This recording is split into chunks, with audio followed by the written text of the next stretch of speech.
Welcome to ET with GOTB. Well, there was plenty of WSL action this weekend. Let's get into it. I'm Rachel. I'm Sophie. And this is Extra Time with Girls on the Ball.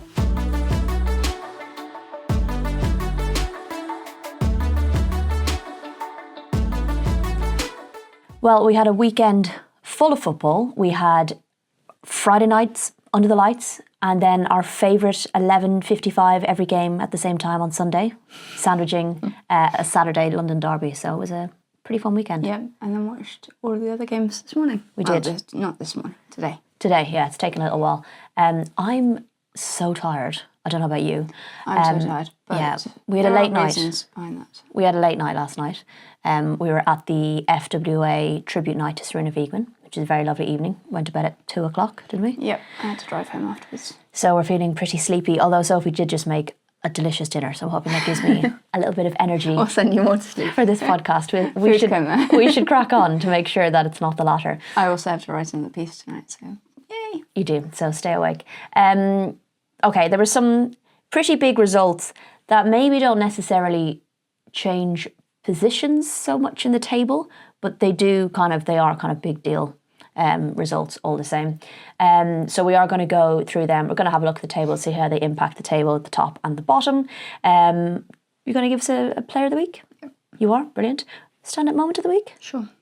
Do you fancy doing a team of the week? Off the top of my head, not really. Okay, but maybe later. I will put it out, yeah. I'll put one out tomorrow. I just haven't had a chance. That's fair enough.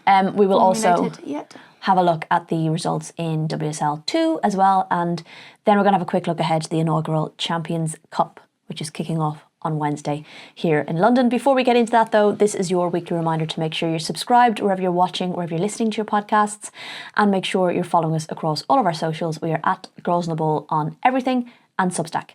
Do you reckon our mics are picking up the little crunching in the background of Percy eating his dinner? He's a hungry boy. Focused. He's always hungry. Okay, let's quickly move on to... He has become my sous chef in the kitchen these days. Whenever I go to start cooking, he is there, like weaving in between my legs. No matter how much I tell him it's not for him, he's just like there, but hopeful that he is the hungry one of the two. It'll be his lucky day. You can tell from his little porky belly. Okay, WSL results are as follows. Everton 0, Brighton 1, Cankovic with the only goal there. Chelsea 0, Arsenal 2, Mead and Caldente scoring. London City 1, Manchester City 2, Carolyn, Godfrey and Shaw on the score sheet. Liverpool 2, Tottenham 0. Koga was with an own goal, and Enderby. Leicester 1, West Ham 2, Hanshaw, Martinez and Nystrom with an own goal. And finally Aston Villa 1, Manchester United 4, Zigiotti, Hansen, Turlin, Park and Lundqvist scoring there. So it means that the table looks like this. Manchester City are still sitting pretty on top with 36 points. Chelsea are in second place on 27 points. Arsenal are just behind them on 26 points. And Manchester United are now in fourth on 25 points, with Tottenham then behind on 23. At the bottom, so teams have picked up more points, both Liverpool and West Ham picking up points. Liverpool are still at the bottom on 7 and West Ham are on 8. But so too are Everton. They are on 8 points and Leicester on 9. So that relegation, non-relegation, potential playoff situation battle has kind of dragged in a few more teams. So that's getting a little bit interesting. So shall we start with Friday night under the lights? Sure. With maybe the least exciting game that happened. This weekend, okay, we might have Oscar joining us at some point. And my main concern is that he's just going to take up the entirety of the camera because here he comes. Okay. Incoming. Just don't get in front of the camera if that's all right. You just keep him on your side, so that'll be great. Probably taking up the whole camera. And the focus, because this is on cinematic mode. So here he goes, right across the middle. I imagine this is now fully focused on you. And sit. We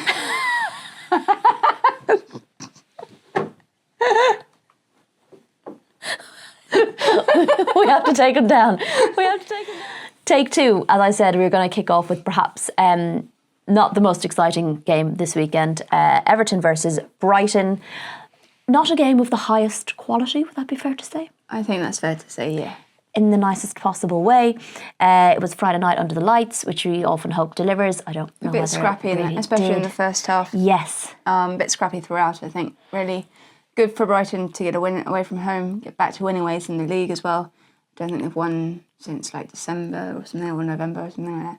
I think it was the first win in 3. So For them, it was, a big, important win, especially with Dario Vidic still absent on personal leave. Chris Roberts going up against his former club as well. Yeah. So there was a connection there. He was interim there for a bit as well, wasn't he? Yeah, he was.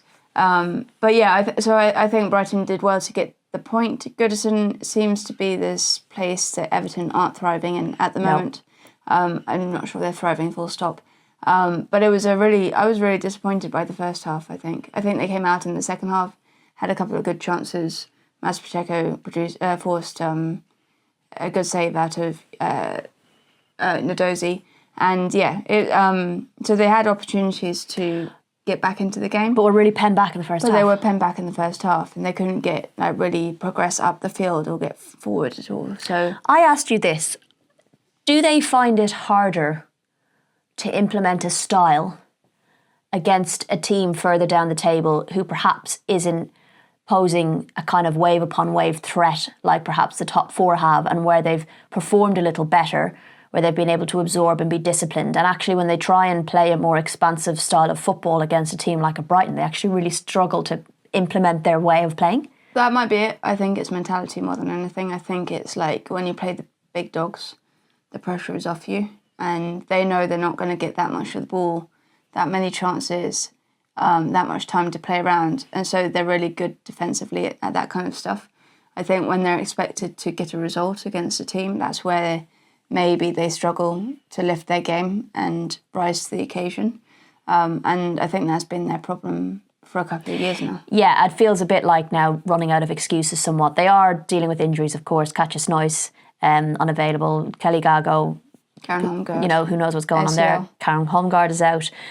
So that is a frustration. And I know it kind of annoys me how much commentators go on about Ruby Mace not playing in position, because that is down to Stenovic not being available. So to keep Finnegan as well. Yeah, so to keep making a thing of it, like this is a great example of Sorensen playing someone out of position. A, she's playing exceptionally well in that position, and B, it is a force of not having But also available she has played depth. centre back in her career. Yes. Before. It's not like a But it's just a weird major thing that people situation. keep hanging their hat on. Yeah, I am worried for Brian Sorensen. Yeah. I think it's starting to get to the point where you're heading towards the first international break of the year. You're now in the whole middle of I know it's a non-relegation fight, but it's still, It's not where you want to be. it's not where you want to be, and you don't want to leave it up to that chance of that playoff game, because, well, on paper, that game favours you. It's a cup game, essentially, and anything can happen in the cup. So I do think you'd want to avoid it as much as possible, and I wonder how long that can be avoided for. I think as well, when the January transfer window closes, that's kind of the end of opportunities to bring in better quality, higher quality, and potentially someone to help bail you out a little bit, and that doesn't appear to be happening too much. So once that closes as well, I kind of feel like that's it. I think it's very disappointing, actually. I know we've got like a week of the transfer window left. They've been pretty much non-existent in the transfer window. And if you think back to this time last year when there was all that excitement around the Friedkin group taking over and the investment that they were going to bring to the game, and they did bring initial investment that really helped, but you need to be able to sustain that over multiple windows. And at the moment, bringing in Hannah Blundell on loan is just not like enough to see them through, especially with the injuries that they have. We might have another visitor. We might have to close the door to the sitting room now. No, he's fine. Then we'll have the meowing instead. If you can keep him over there, which you're absolutely not doing, and he's gone straight back into the camera, you've done a terrible job with this. Just do a thing between games.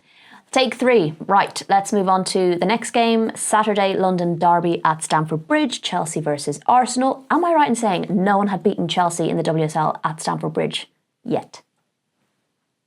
I believe that's Possibly, the stat. yes. Yes. Well, step in Arsenal, who have been struggling a bit with form, to say the least. Let's see if people are able to tell the difference between the next cat that jumps up on the goddamn table.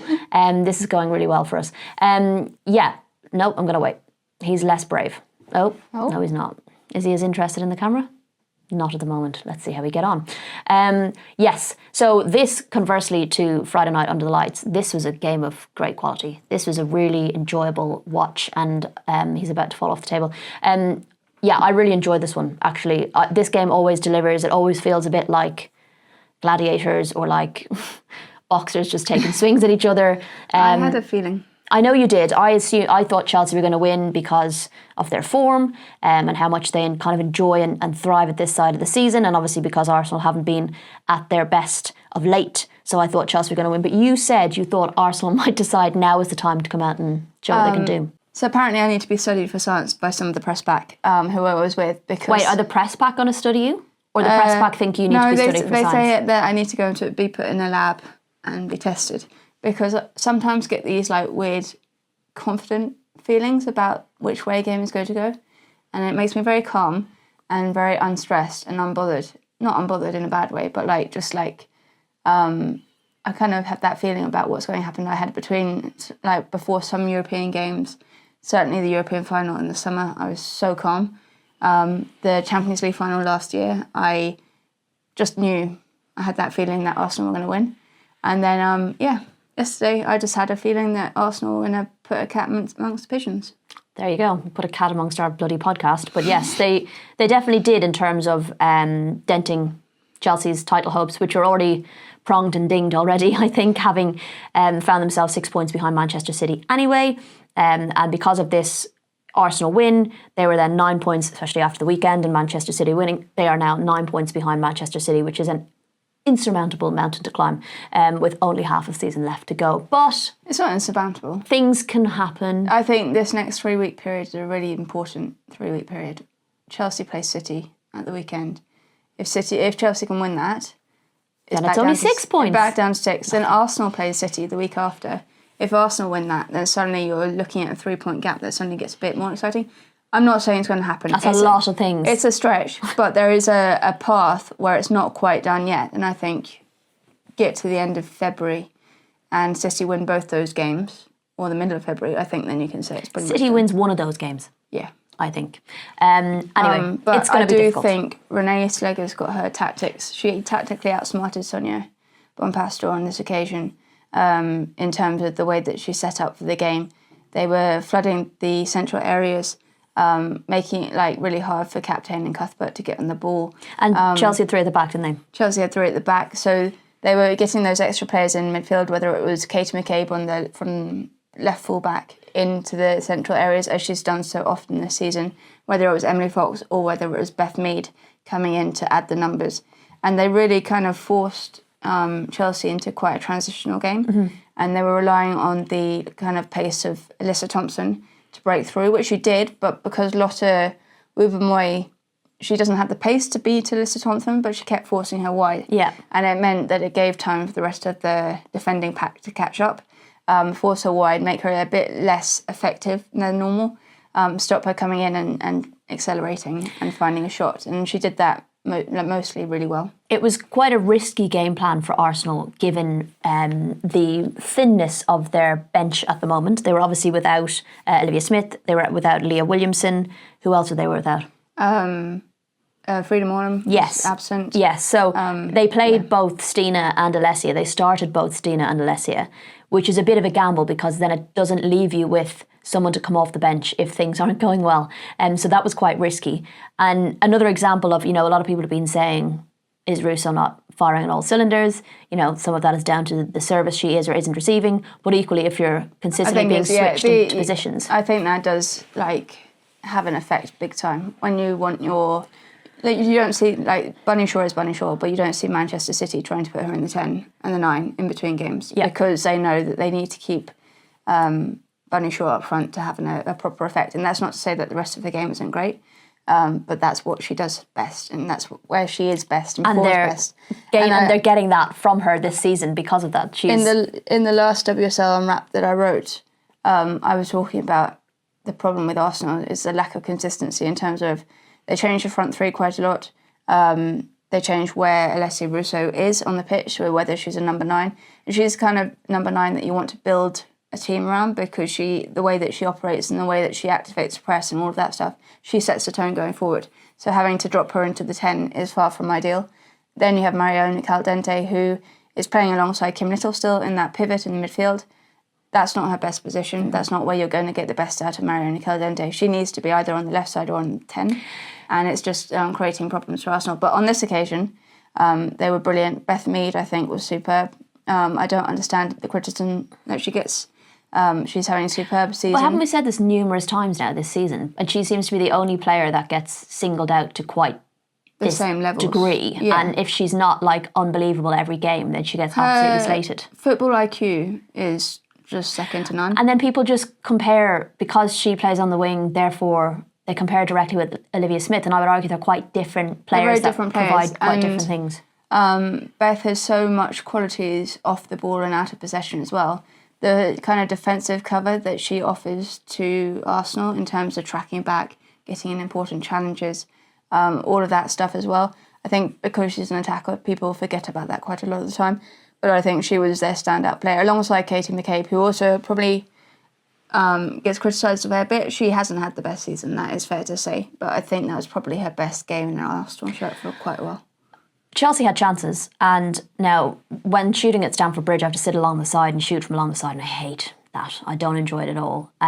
But what it allowed me to kind of appreciate more was when Alyssa Thompson was on my side, and then when Lauren James came on and Lauren James was on my side, you could almost appreciate the speed of them running rapid, full speed at you. Their ball control of keeping the ball at their feet, running at that speed, it's quite frightening. And there was like a number of, I would not want to be up there trying to put a tackle in. There was a number of times the two of them were absolutely bombing it down the left side. Alyssa Thompson could have equalised almost immediately after Beth Mead scored, but for like inches.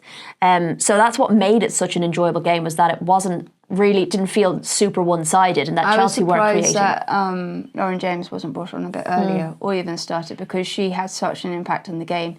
She injected pace, she injected creativity, she set up what should have been two like slam dunk headers. That Erin Cuthbert one. She was almost coming in too fast. She was coming in too fast. The one that really was the big miss was Nuskin. Yeah. Like, she was about 8 yards from goal. Should have just nodded it home. And I guess that's when you know it's not quite your day. Yeah. But Arsenal have to be commended with the way that they defended as well. They did a job, and they know how to be resilient at times. And I think it proved, you know, recently they've been getting a lot of criticism. I don't think performances have been bad, particularly.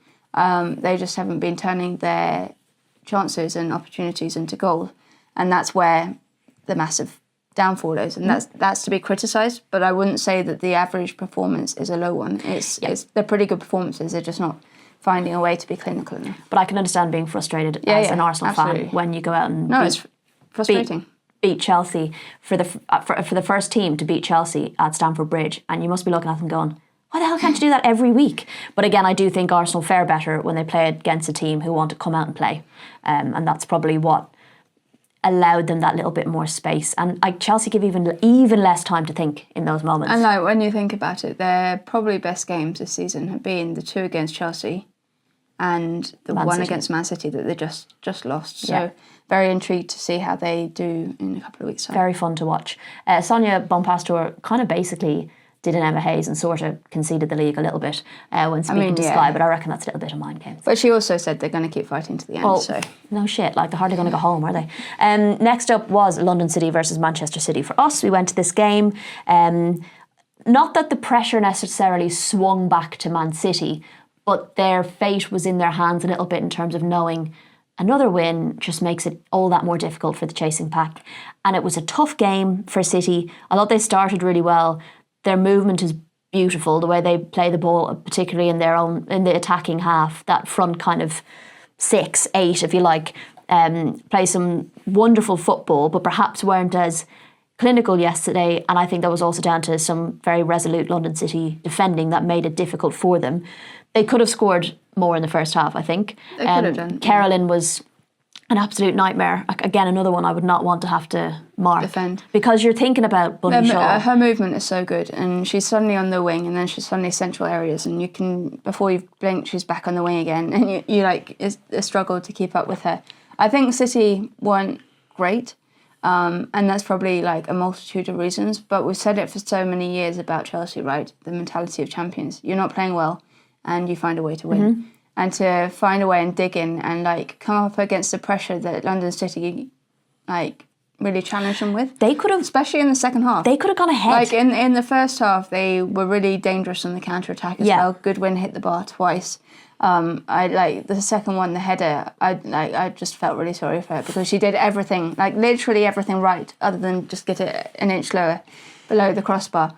But they had their opportunities. They were finding a space down their left-hand side, so Kirsten Kaspar's side, getting in behind. Lucia Corrales was having a good game as well, finding good balls into the box.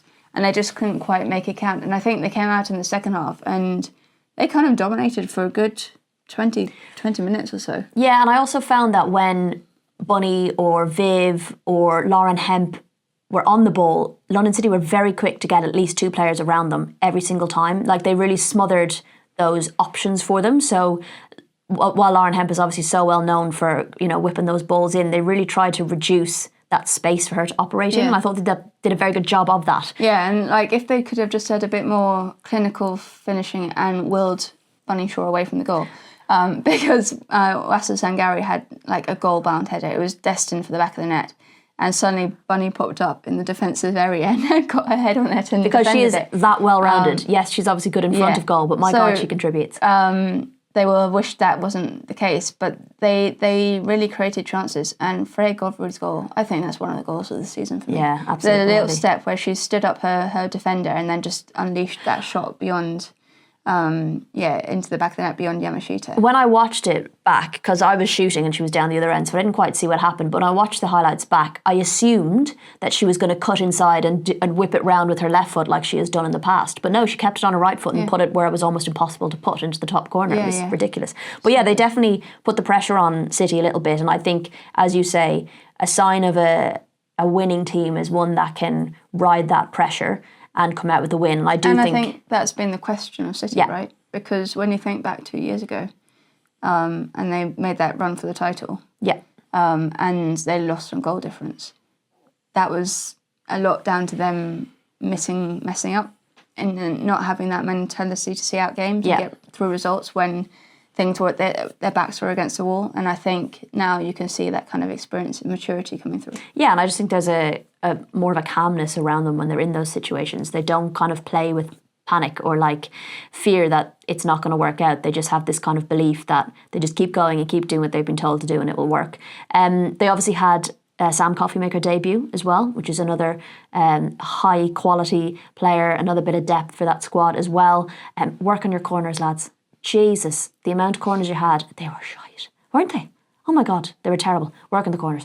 Although I think, did a goal kind of eventually come from a corner, but it kind of dribbled out, came back, went back in. And I think that's actually, I don't know, I need to see it again, but I think part of the reason was they subbed Isabel Goodwin, and Isabel Goodwin's known for her attacking play, but she is so useful defensively. And she'd been stood on that back post most of the game and, managed to defend aerially really well. And I think it kind of messed up the corner defending by taking off the pitch. It just gave a little more height to Manchester City. Yeah, I think the reason I noticed the poor quality of the corners is because I have to actively think when a team is taking a corner. I have to switch my cameras around. I have to think about what I'm going to use for distance, how far away are they, is it from the far side, and the amount of times I'd be ready to go and be like, oh, because nothing's actually happened. That's why it became really obvious to me how bad the corners were. Anyway, they won't care. They got the win and they're 9 points clear, so that's all that matters. Are we going to bother giving all the excitement to the various names that were there, or are we going to start the rumours? We're not. You've seen it everywhere. You don't need us to talk about it. Okay, down the bottom of the table now. I turned to you after I did the press conferences for Liverpool and Tottenham, and I said, I think Liverpool... So you had a feeling. I had a feeling. You need to be studied for science. No, because it very rarely happens. But I said to you, I think Liverpool are going to win this one. They just was more of a confidence about them, particularly coming off the back of a 6-0 win. And I know it was against Bees, but to know you can score goals when that's been the thing, that's been your Achilles heel this season, when you've been playing well and you've been hitting every bit of the goal but inside of it, that can be, a game like that can just really loosen the shackles a little bit and make you go, okay, we actually do know how to score goals. Although I would say, when you ticked into the 90 minutes of this bloody game, and if I was Gareth Taylor, I'd be like, Jesus wept, I don't actually know what we need to do. It was very sweet, actually, when the first goal went in, the camera panned to his face, and he was so relieved. You could see, he just couldn't quite believe it, because, at 4 minutes, that's probably the game done. You probably don't bet on them scoring again in like 30 seconds, but like you know that's pretty done and dusted. So he was really relieved. I think Liverpool deserved it. They did, actually. Tottenham could not get a foothold in the game. They were really penned back. They, were kind of relying on the counter-attack a little bit. I think they had 5 shots of 1 on target to Liverpool's 18, 6 on target, and I think they hit the woodwork 3 times maybe. So in terms of creativity, control, Liverpool definitely had that. They look really structured, and was it Chilag? She's a revelation. She looked, obviously signed last week, I think. She looks really, really bright. She must have been so annoying because she was everywhere. She was everywhere. Like her hold-up play, never mind like causing problems in the box, but even when the ball would be sent up to her, she was really good for a player who's only just joined. Yeah, really bright. Yeah. Denise O'Sullivan had a good game as well. Brings a lot of experience into that midfield area. Bergstrom, we said it last week, but she looks really good. She was getting on the end of a lot of like deliveries and making a nuisance of herself. And I think that kind of strength and depth really paid well for them. I do want to say, though, that I'm so pleased with Mia Enderby. I know now that the first goal has been credited as an own goal to Toko Koga. Yeah, but she caused that. But she caused it. And, she's a young player. She's not had the best time of it, since joining Liverpool. She's been there's been injuries here and there. She struggled to get her first goal in the WSL until December last year. That was a goal against West Ham that salvaged a point. And then she goes and scores 1.5 goals. I'm going to give it to half a goal to her in this one, which really could turn their season around. And for a young player, that's going to give her the massive confidence to have 3, game-changing incidents that you've fashioned and you've made. And I know it's to do with the team around you, but I think for her and her career, that's going to give her it's massive. She came on in the 84th minute and she's responsible for 2 goals, essentially. Yeah, and essentially could be the reason why they stay up. And also shout out to Kerry Holland. I thought she was an absolute workhorse. She had a great game. In a bright spot for Tottenham, I think Tinka Tamber coming back. She came on in the second half. That'll be big for them. Yeah, I like how honest Martin Ho was about the situation. And Bethany England actually was really frank on Sky in her interview. She was like, that's not the standards we expect of ourselves. We weren't good enough and we're sorry for the fans. And I think that honesty is really good because too often it's not there. Yeah, and here's the challenge now for Tottenham is everyone's played them now. Everyone has a bit of an idea of what they're about. They need to be ready for that while also embedding new players and hoping they embed quickly to give them that extra edge to make them unpredictable again. So that's going to be the interesting thing for them now in the second half of the season. Okay, moving on to Leicester West Ham.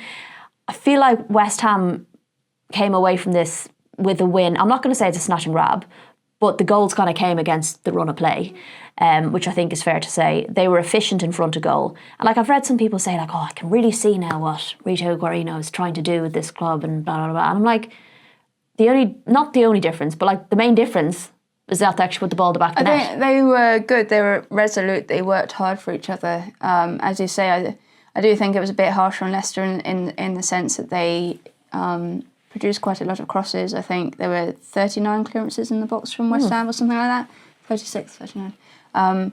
But yeah, so they were putting the pressure on. They weren't without their opportunities, I think. And at the death as well. Oh my God. King Shemek clawed one out. It was very mild reminiscence of Ann-Katrin Berger at the Euros. Not quite to the same degree of diving, but it was that falling backwards and clawing the ball. To keep the final 3 points. kick. And knowing West Ham this season and what they've been like, you wouldn't have put it past them to concede. 100%. Having gone into a 2-0 position. But I mean, take nothing away from them. They were resolute. I think Katrina Gorey said it was their best performance of the season. Verena Hanshaw's oh my God, free kick was a stunner. Wonder goal, check that out. And Shakira Martinez getting back amongst the goals as well. That's going to do her confidence. And once you get people firing, then anything can happen. Yeah, but can I just say, Shakira Martinez just taking the ball off the top of the box and shooting. That's, she hasn't massively been doing a lot of that of late. She's been kind of taking an extra touch, shooting when it's going to be blocked, or trying to do absolute madness. And yes, the bicycle kick worked that one time, but it's not the first time I saw her trying to do it in this season. So just kind of getting back to the basics of what you're good at, which will be a big help for them. And trusting your ability. And I imagine that's been the message from Rita in the last couple of weeks: is trusting your abilities and your strengths as a football player to be able to do what you are meant to do on a football pitch. And I think that's been lacking from too many West Ham players this season. Alicia Lehman did come on, of course. She signed for Leicester this week, which is a big signing for them. Did we already touch on Rachel Williams coming in as well? She's another good one for Leicester. But yeah, she came on, and while she didn't get the goal for Leicester, I would say, much like Mia Enderby, she was kind of forced it. Yeah, because she was making that run in behind, Lehman was making that run in behind Nystrom. Yeah. And she forced the defender to act, and unfortunately for Nystrom, it went back in the back of the net. But it was her presence and her quick thinking of that run that made that chance, I think. Yes, but it does mean now Leicester, I think, are on 9 points. Yeah, they're very much within the touching distance. So I think 2 points separate the bottom four. Mm-hmm. Yeah, incredible. Okay, final game, Aston Villa versus Manchester United. First half was like quite an enjoyable battle, wasn't it, between the two teams? I think United maybe struggled a little bit to get an attacking foothold in the game. Aston Villa looked dangerous every time they countered. Kirsty Hansen's having a wonderful season, and she looks absolutely lethal every time she picks up the ball, whether she's driving centrally or coming in from the width. But Jesus, it fell away the second half. I think, they performed so well for about 65 minutes of the game. They were really in it, and they had chances. And then this mad flurry of goals. 8 minutes? 3 and 8 minutes. And before they knew it, they were too far gone to try and find a way back. And I think I wrote about this in my talking point. It was about strength and depth off the bench. Aston Villa were missing Rachel Daly, they're missing Lucia Kendall, and players like that and of that quality. Whereas United have strengthened in the window. They brought in good players, and Turlin came off the bench. Scored one, had another in the back of the net, was just disallowed. Hannah Lundqvist got her first goal for the club as well. Schuller was her first league start. Yeah, Schuller was on the pitch. Wangerheim as well. They've now got, strength to call on, and that's not even having Ella Toon back yet. Yeah. So positive, I think. And you spoke to Mark Skinner, and you talked about confidence and moments and having to learn how to have a high and then continue going rather than have a dip after a high. Yeah, which, coming off the back of getting into the first Subway League Cup final for them, beating Arsenal, that can sometimes be how you manage that emotion going into the next game and being able to just switch straight back on again, because this next game is just as important as the game you've just played, and you can't really get, as I say, too high with the highs. But I think they've shown a lot of maturity this season. And I do think the experience of some of the players that have come in have helped that as well. Yeah. They're not the reason, but they have helped it. Although I find it funny sometimes, because when we're at games like this and they're all being played at the same time, I'll be at one, I'll have one of my ears because I'll have whatever other one I'm able to watch. And then every so often I flick out to see the scores and to see what's going on. And what really annoys me about YouTube is you can't keep the little window open in the bottom and go and check the scores. Every time I had to go and check the scores, it stops the whole thing. YouTube need to sort that out. It's not like BBC or whatever where it just sits down in my corner. It closes. Anyway, mine doesn't. You can show me how. But point is, I'd be flicking out 1-1, great, 2-1, grand. And literally end of the match, I messaged you and I was like, what the fuck happened to Villa Park? I looked and it was 2-1. 5 minutes later, 6 minutes later, I looked and it's 4-1. What happened? Did 4 people get sent off? But no. I think it also showed United being ruthless as well. And it was a must-win from United as well. Yeah, absolutely, to keep pace with the chasing pack for Champions League football next season. Okay. That was a pretty good wrap-up. Right, let's move on to your player of the week, please. Ooh, player of the week. I'm going to go Beth Mead, I think, just for the reasons outlined previously. I think she had a brilliant game. She ran the show, I think, against Chelsea. She was great in possession and out of possession. Got a goal, got an assist. Her IQ to find Mariona as well, who was standing dead free in the box, but just to lift her head and spot it. But also pull that pass off. Her ability to find those passes, second to none. And, that was her 10th goal against Chelsea. She loves to score against Chelsea. Big badge tap when she scored. And hadn't she signed 9 years to the day or something? Something like that, yeah. So, she's been a really good, loyal player to the club, and I think she deserved flowers on that occasion. She got player of the match as well. Yeah, and it was a trademark Beth Mead goal as well. Yeah.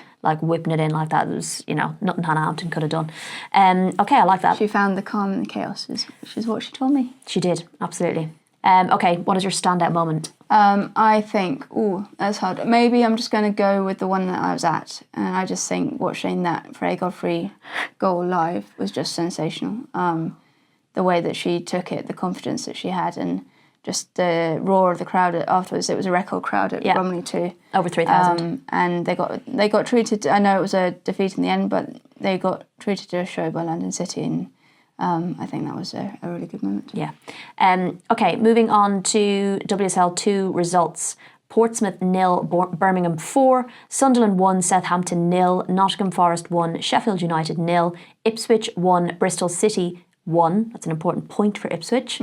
Charlton 2, Newcastle 1, and Crystal Palace 4, Durham 0. So, table looks like this. Charlton still at the top on 30 points. They have played 12 games.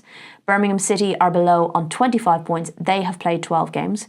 And then Bristol City are in third on 23 points, and Palace are in fourth on 22 points, but they have played 13 games, so one extra game. And then it's worth noting that Newcastle and Nottingham are below on 19 points, with Newcastle only playing 12 games, so they could very well catch up with Palace.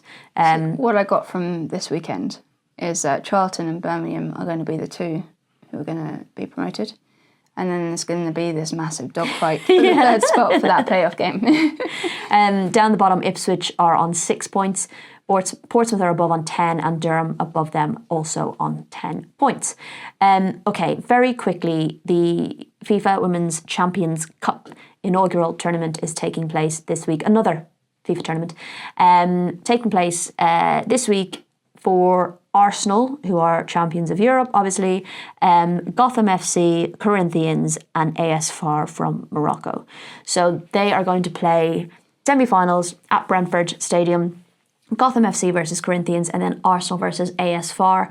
First game at 12:30 on Wednesday, the second at 6 p.m.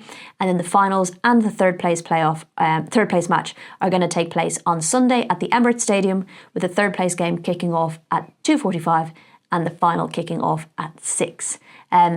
Is a bit annoying because Manchester City are playing Chelsea, huge game, and it's at the same. I think it's safe to say WSL football are not particularly happy at the moment with FIFA. I think that's safe to say. I don't know how FIFA define consultation. I don't know if we all share the same definition. So I was in a roundtable with Jill Ellis last week, and she assured the press there that there had been consultation about the fact that the Champions Cup is essentially the secondary tournament that FIFA want to run for clubs. The first tournament is the Club World Cup. That was meant to come into place this year. It got delayed because they need to do more consultation and stuff like that. They need to send more emails. But that will be played between the 5th and the 30th of January in 2028. And then they move forward the Champions Cup, which is a secondary tournament. It was meant to start next year. It's starting this year because of the fact that they delayed the Club World Cup. Must be so fun trying to organise a calendar when people just go, actually, no, this one, no, we're going to do it here. Actually, we're going to do it there. And I think the main bone of contention is the Club World Cup because it's going to take out a month of the season. 5 match weekends. Yeah, weeks. 5 match weekends, which for a league is not ideal under any given circumstances. Arsenal are definitely qualified, so they will definitely have representation in the tournament. And then you don't know what could happen, but potentially Chelsea could get another qualification place. So it doesn't help the league in terms of broadcasting, marketing, partnerships, all of that stuff, and in terms of flow of the league, because then you also need to catch up with these games, right? And you need to maybe extend the season and stuff like that. So and there's an Olympics. And there's Olympics that summer. It's also bad for the schedule for the players because we all know that the top players in the world play a lot of football. While some players play less football, a lot of the players at this elite level of the tournament, from the likes of the American teams and the European teams, will be playing more football than they normally do, and that adds to loading and schedule, and it's not great. And you can understand why WSL football are a bit unhappy because... And other leagues, I imagine. Well, FIFA are saying, and they have said they're consulting, or they have consulted. The details of that consultation haven't come out, I don't think. So, leagues aren't happy. Certainly WSL football aren't happy. I think this tournament was kind of rushed into place as well a little bit, it feels like, from the outside. It feels like a lot of them have been. And it kind of, like, the run-in's been really short. So in terms of, like, getting the best out of it, it seems to not have had, like, the biggest lead in time. And I think FIFA do admit that. Like, in the talk I had last week, they were saying, we are coming at it from a short run in time for this one. But it's almost like you could take more time to implement these competitions, and just because you've done them in the men's game doesn't mean you have to ram them into the women's game. You could wait, because we are in like a phase of a new calendar block coming in. You could have waited and kind of worked out when it might fit into a new calendar block rather than just doing it like that. I think you're always going to have these problems because we have Olympics is such a big tournament. Not if you don't keep introducing new tournaments. But yeah, so it's FIFA trying to dip their toe into club football. I'm not sure. I kind of like understand maybe for like other federations why it's useful. You know, other federations who don't have a Champions League and stuff like that, it can be, and for other clubs who aren't particularly busy, but certainly it causes a bit of a headache for the top clubs in terms of European football and in terms of American football, US football as well. Also, this time of year is not like for Arsenal, it's not great because they're in the middle of the season and they're having to postpone they've got 2 more games, they've got playoffs of the Champions League to come, and they're having to postpone Leicester until later in the season. And for Gotham, they're taking it really seriously. They've been on like camp for weeks. But this is basically pre-season for them. So it's just, you know, timing of everything is hard. And then the Asia Cup happens. Yeah, and AFCON as well. AFCON, yes. So you're going to have quite a number of players going Yeah. out. I might take up that kind of consultation style going forward. Like if I'm doing like a club interview, I'm just going to be like, I will be here on this date at this time to interview this player. Love, Rachel. Send. And they'll say, I did consult you. What's the problem? Okay, any other business that we need to touch on that we've probably forgotten, that they'll tell us in the comments that we forgot? I don't know. We probably missed something. I'm really sorry. I did say at the top of this that we're very tired, so hopefully we've covered everything. I think we're good. Okay. All right. Well, make sure you're subscribed as ever and following us across our socials. We keep saying we need to get back into our Saturday lives. We really do. And we're planning to go to Bristol. We've lost this our weekend, routine a actually. little bit. We've struggled with our routine, which is probably why we're struggling a little bit with January. But we will try and do that this week. We are going to Bristol, so it might be Saturday morning, but we will see. But if you're subscribed and following us, you're going to know absolutely everything that you need to know. Otherwise, we will chat to you all again next week.